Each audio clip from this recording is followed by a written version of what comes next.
Je tu čas spovedí. Prečo spovedí? No dnes je nedeľa 31. marca a je to čas, keď oslavujeme veľkonočné sviatky. Keď Ježiš Kristus stal z mŕtvych a vystúpil na nebesá a odtiaľ bude súdiť živých aj mŕtvych. A sedí po pravici Otce. A sedí po pravici Otca. Prečo toto vysielam? Je to taká zhoda okolností náhod. Boli sme na nedeľnej prechádzke pri Dunaji. Tuto kúsok, toto je Devínska cesta a tu je môj rodinný dom. Prečo hovorím môj rodinný dom? No môj rodinný dom, že do dnešného dňa je ten rodinný dom môj, akurát deklaratórne mi ho ukradli a napísali to vlastnícke práva na cudziu osobu.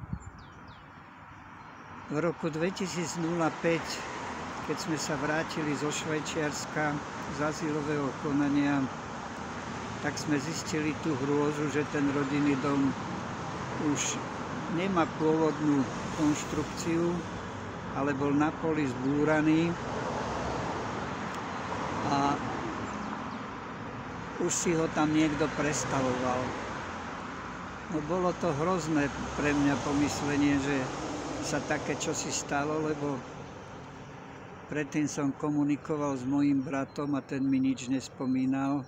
Boli by sme sa nevrátili z toho Švajčiarska, no tam sme čakali na udelenie politického azylu, ale Švajčiari sú takí spravodliví, že oni proste nechceli si pohnevať Slovensko a udeliť mi politický azyl za prenasledovanie, ale keď nastúpil pán Mečiar, tak tam osobne intervenoval a tým, že sme vstúpili do Európskej únie, povedali, že tak choďte domov, máte tam už spravodlivosť a už sa nemusíte obávať žiadneho prenasledovania.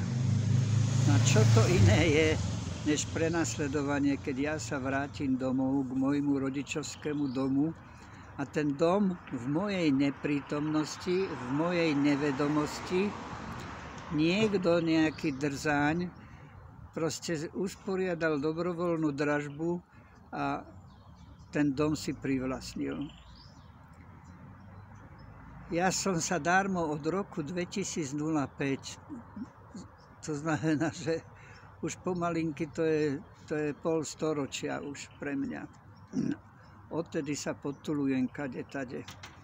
Napísal som niekoľko žalôb na určenie neplatnosti dobrovoľnej dražby, na určenie neplatnosti právneho úkonu a tak ďalej a tak ďalej. Všetky som žiaľ Bohu prehral, pretože ten zákon o dobrovoľných dražbách je tak rafinovane spravený, že je tam taká klauzula, že ak do 3 mesiacov od príklepu sa nebudete dožadovať nápravy, ak si myslíte, že sa stala krivda, tak už nemáte nárok sa dožadovať tej nápravy nikdy. No a na tejto klauze vlastne sme prehrali ako rodina všetky žaloby, čo sme podali. A najväčší paradox je v tom, že vôbec to nechcel policajt vyšetriť. Ja som podal trestné oznámenie na konkrétnych ľudí, ktorí to zorganizovali a proste policajt sa uzniesol na tom, že trestné oznámenie odmietol s tým, že všetko bolo v zmysle zákona. A ja sa pýtam, je v zmysle zákona prevod vlastníckych práv v neprítomnosti a nevedomosti pôvodného vlastníka? No není. Európsky súd pre ľudské práva má ustálenú judikatúru, ktorá jasne hovorí, že prechod vlastníckych práv v neprítomnosti a bez vedomia pôvodného vlastníka je svojvoľné konanie. A A v žiadnom štáte, ktorý sa hlási k právnym normám, nemôže to byť považované za zákonné. Navyše tam bolo nespočetné množstvo chýb. Tým, že som tu nebol, nemohol som sa brániť. Nebola mi doručená ani posledná výzva, ani proste nič mi nebolo doručené. Jednoducho v mojej neprítomnosti to bolo proste prevedená fiktívna dobrovoľná dražba zo stola, lebo tam bol jeden človek, ktorý navrhol vykonať dobrovoľnú dražbu, bol jediný účastník tej dobrovoľnej dražby a jediný, komu bol udelený príklep v tej dobrovoľnej dražbe. Čiže je jasné podozrenie, lebo je to porušenie zákona, lebo zákon hovorí, že sa obracia na skupinu ľudí, ktorí udelia najvyššiu ponuku, tak tomu sa udeli príklep. No, aká skupina ľudí, keď tam bol jeden jediný človek? No, ďalšia vec je, že zákon hovorí, že návrh na vykonanie dobrovoľnej dražby môže dať len ten, kto vlastní tú vec, ktorá sa ide dražiť. To znamená, že nemôže nevlastník podať návrh na výkon dobrovoľnej dražby na cudzí majetok. Výnimku tvorí to, že musel by byť záložný veriteľ, ale on nebol ani záložný veriteľ, lebo podľa zákona záložný veriteľ je ten, kto jednak vlastní tú nehnuteľnosť, na ktorú bol, povedzme, zaťažený úver a tak ďalej, ale záložný veriteľ v zmysle zákona, aj to bolo, aj je, musí byť zapísaný v liste vlastníctva, že je záložný veriteľ, že je založené to právo vlastnícke na jeho meno. No nebol.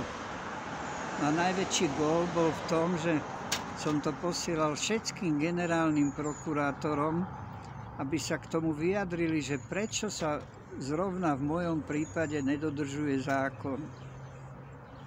Samozrejme, ani jeden generálny prokurátor mi neodpísal. Všetky tie moje sťažnosti proste boli vhodené do koša.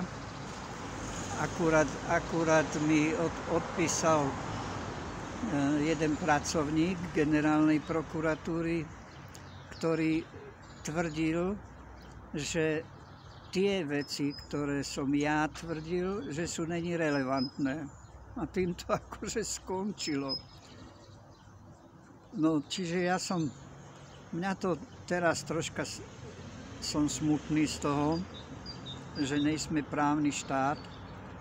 Tu sa bojuje teraz o budúcnosť Slovenska v prezidentských voľbách medzi pánom Korčokom a pánom Pellegrinim.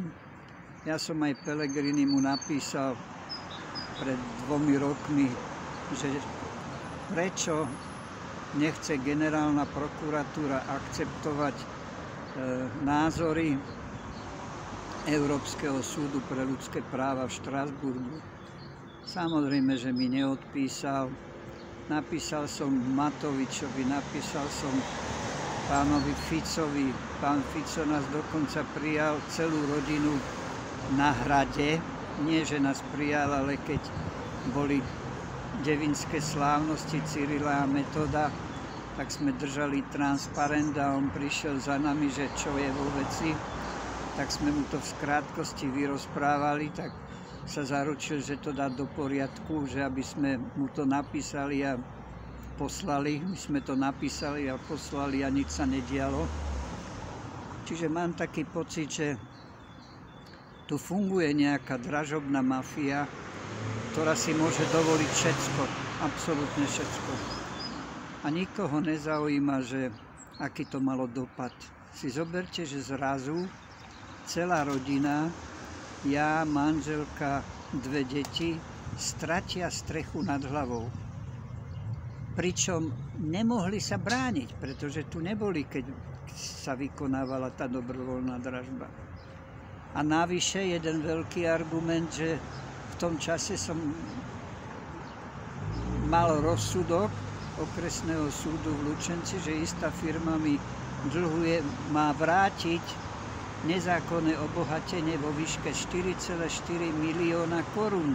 Samozrejme, že mi nevrátili.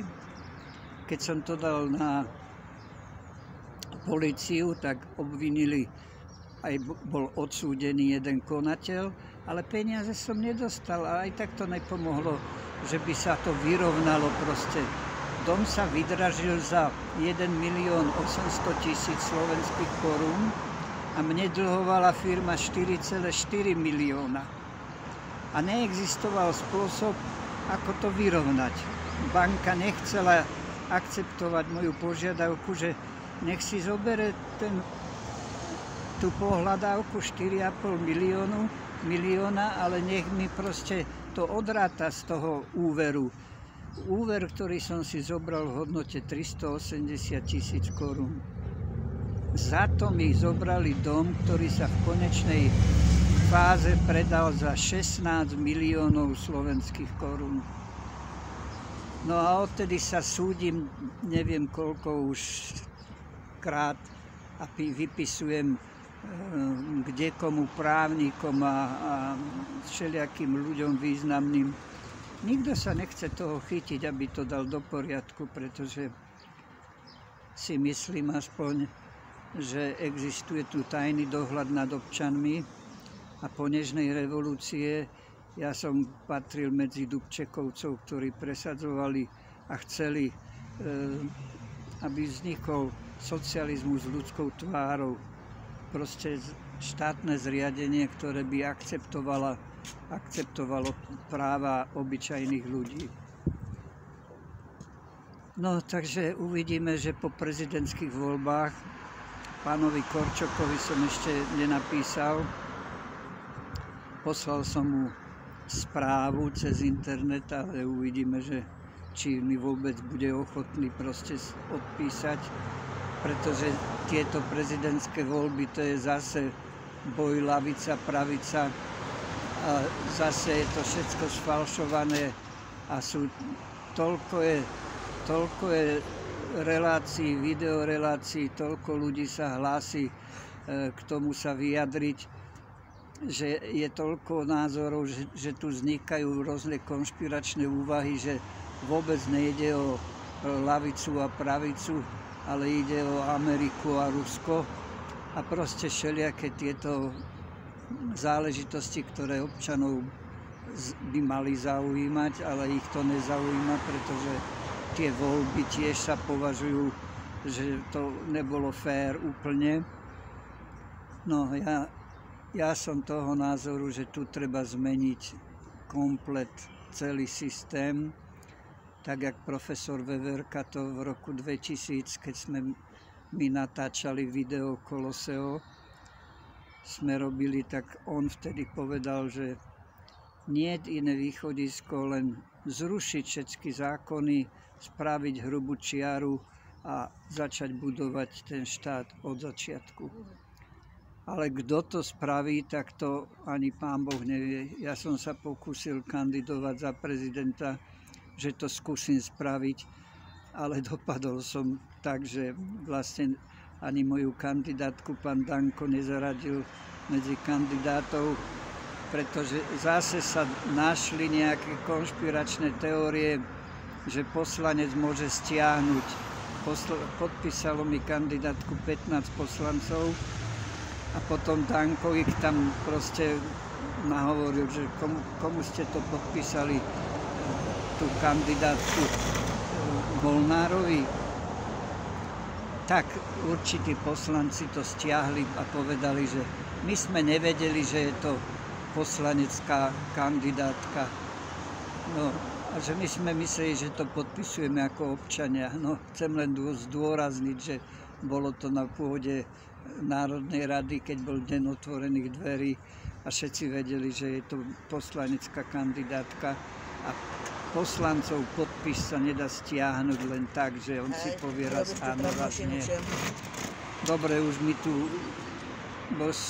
toto natáčam z krčmy Riviera, ktorá je nedaleko a už mi tu hlásia, že proste už to dlho tu natáčam.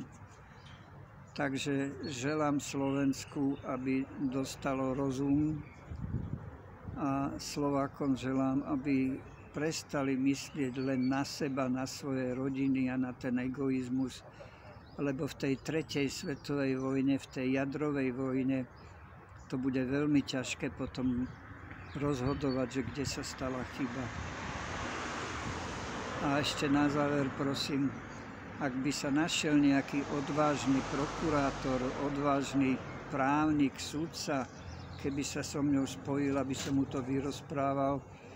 A v hre je už teraz 5,5 milióna eur a v hre je rodinný dom a osud jednej rodiny. Takže majte sa pekne.